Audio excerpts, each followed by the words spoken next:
Hello guys, welcome back to my channel. My name is Judith Leonard. If you're new here, you are welcome. If you're a returning subscriber, take this. You are too much. Then if you have not subscribed, please subscribe. We need those clicks. It means a lot to us.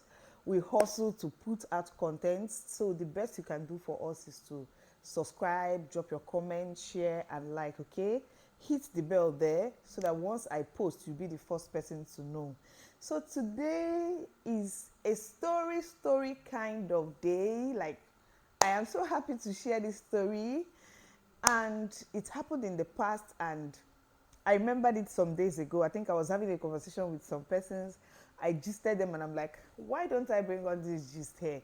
So if you're listening, this thing happened between four persons, I'll be five persons, between my friend, I don't want to mention their names, but if you happen to come in contact with this content, please just know that I just wanted to share the experience. Is not like I'm bringing it on here to mock or to do anything, but it's just something I think people should just hear.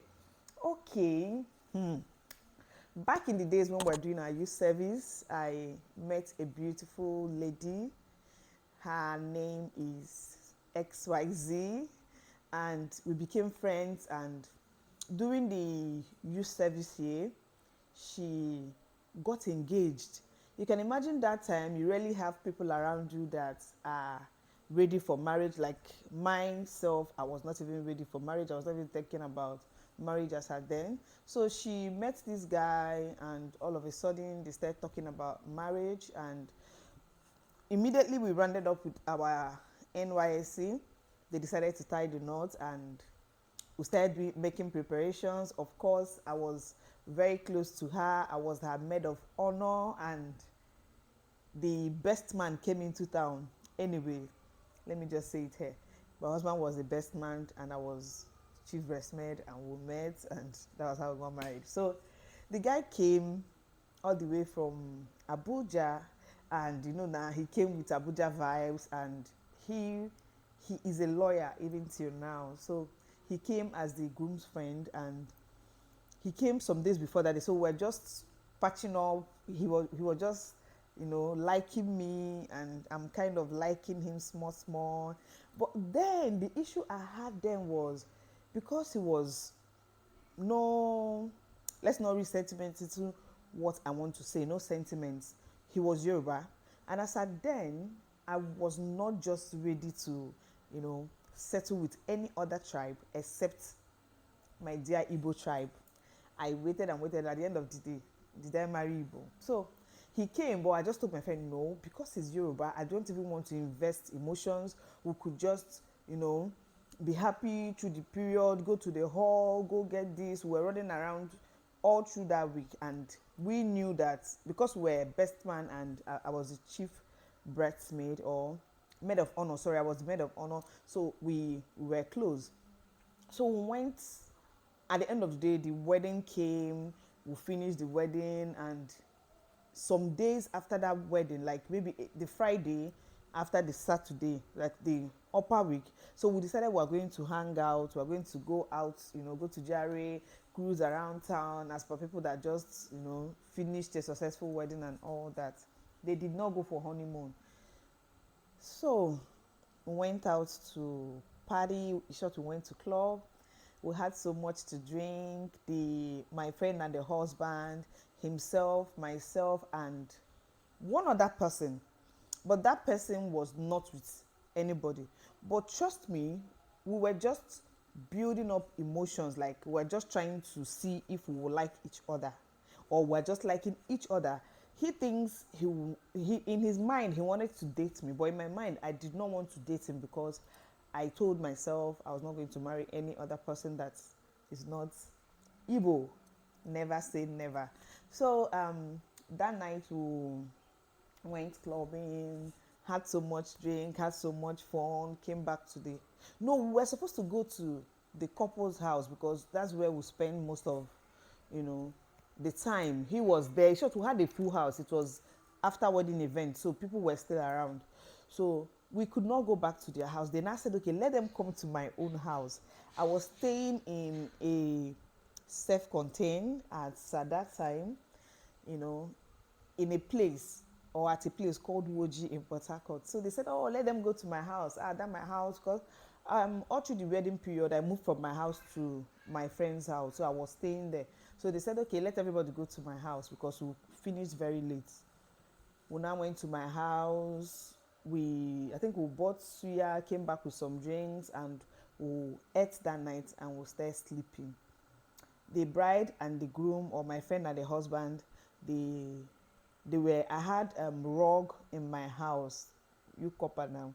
I had a rug in my house, then a foam. You know how you keep it on the rug? Nothing serious, just television and I can't remember. So they now said they would sleep on the rug. The other guy too said he's going to sleep on the rug. My friend and the wife, they slept on the rug. So I slept on the bed and he came to sleep with me on the bed. No issues. So we all slept in the same room. Oh, after midnight or around, let me say around 2, 3, I was sleeping. Of course, we were all high. I noticed that something was dropping on me, like water. Something was running on me, like as if someone was pouring water on me. Oh, I was so sleepy. Of course, I was tipsy as well. So I decided to, manage to open my eyes to see what was happening. Oga was weighing on me. Oh God, I remember the story and I was like, oh, life happens. And I saw that he was peeing on me, like pee. So what Anna did was I just screamed. I was like, oh, stop it. I called his name. Stop it. What are you doing? What are you doing? He was still peeing. Like, and now shifted, he now peed on the foam. Everybody now woke up like, what is happening? The next thing, he vomited on my bed. He was so excited, he was the most excited person at the club. Like, he was drinking, ordering drinks, Abuja guy went Tatana. Before we knew what was happening, he vomited on the rug, on the bed. That was how we stopped sleeping, and it didn't take a long time. The night was over. So he was still sleeping. So my friend and the husband got up and they wanted to leave, but he was not in the right frame of mind to leave. He was still feeling. So then I said, that morning when he vomited and did all that, they didn't know what to do again. Everybody was just looking at me like with pity. Judith, what will you do now? I got up. I cleaned the vomit. Yes, I did. I cleaned the vomit. I lifted the foam. I lifted the foam and leaned it like on the wall. Then I mopped the place. I cleaned him up. No, so they were now looking at me like, now wow, who is this babe? But at that point, nobody could have done it for him. And anyway, I wasn't that kind of babe that would say, no, I cleaned it for him. So when they all left, it was now myself and him. I quickly went to prepare Indomie with lots of pepper for him. I was just, fiddling with my phone and he woke up. When he woke up, I think he knew what happened because he didn't ask me anything.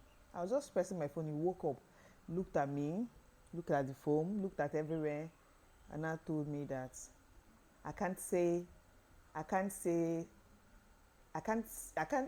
forgotten the exact line, but he was trying to say he can't say sorry enough. Like, a sorry will not be a comforter to what happened last night.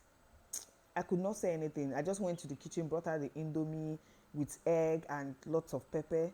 I gave him. He said, you're still giving me food? I said, yes, you need this so that you will stabilize a little. He just ate the food. After eating, as at that time, I had cleaned his shirt. He wore his t-shirt and told me, please, where can we go to get a new rug and a new foam? And I'm like, why? Why do you want to?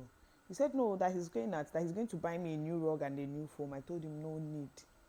That I've tried to mop the rug. I've cleaned it with, some detergents, and I use all these sweet smelling liquids that you can drop on rocks, that I've used it, that it is not smelling. He told me no, that the wee will still smell. I'm like, don't bother, I'll rather sun it than have you give me money for weeing on me and vomiting in the house and the foam. He now said, the foam. I said, no, nothing will happen. I will, when the sun comes out, I will take this foam outside and I'm sure everything will be fine. He refused. He said he was going to. I told him, if you buy it, that's where I will get angry. I will reject it. I told him that if you just buy anything like that and come to this house, I will reject it. So he now called his friend that see what is happening. He wants to buy. So everybody was like, since I said he should not buy, that he should not worry. So he, before he left, he now sent money to the friend and asked him to give me. Like, but I still was saying I don't want to collect such money because I know a lot of people will not be able to do it. If you can do what I did, please drop a comment below. So I remember this story because he called me sometime early this year and now told me, he was trying to mention his name. I did not remember. He now remembered the incident and now told me the guy blah blah blah. I said, oh my God, and I screamed his name. It's been a while. Yeah. So I remember the story. I said, let me come here and share with you people. Things happen in this life and oh no, take this life serious. I remember that time when I was sharing the story, people would say, you mean you clean the wee? You mean you clean the vomit? I said, yes, now he's my friend. Like, even if we're not dating, but we've become friends.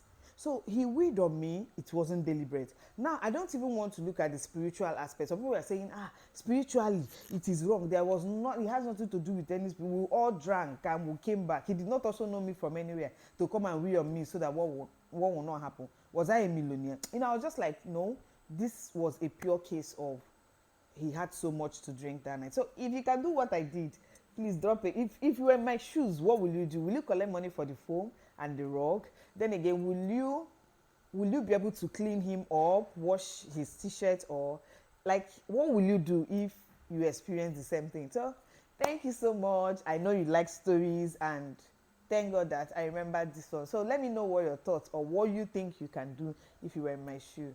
Thank you so much. Subscribe on your way out, like, comment, and also hit the notification bell so whenever I post, you'll be the first to see. Thank you. I love you. Bye. Then my friends, if you watch this video, it is just for cruise. Like, I'm not saying it happened how many years ago, like when I did my youth service, over 10 to 12 years ago. So I did not bring it on here to mess you up, but you know how YouTube is. Maybe one day the person will now come across this video. So it's just for cruise, nothing serious. No names, is in the past. Thank you. Bye.